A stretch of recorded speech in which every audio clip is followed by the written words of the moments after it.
All right, here's an update to our little fire over here we've been working on. We've been working for the last week or two about getting all the contents out of the home.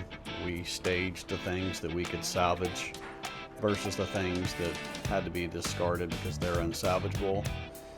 We cleared out a lot of that. So we got the house almost empty. Showing you guys a little view of what it looks like here. Pretty bad. We think the fire started over here.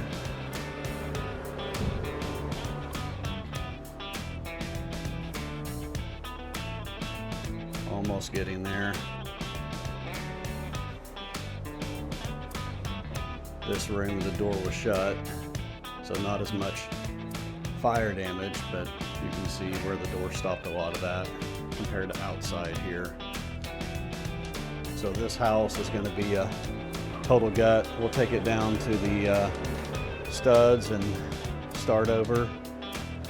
So the next step for us to work on this is to start doing demo, getting all the drywall out, the cabinets, and looking at the framing, seeing if we need to do anything for framing or anything with the electrical. So look for an update soon on that, hopefully next week. Follow us to follow the progress on this. Can't wait to show you guys what this is going to look like, especially our customer. They're real happy about getting this thing going. So have a good day.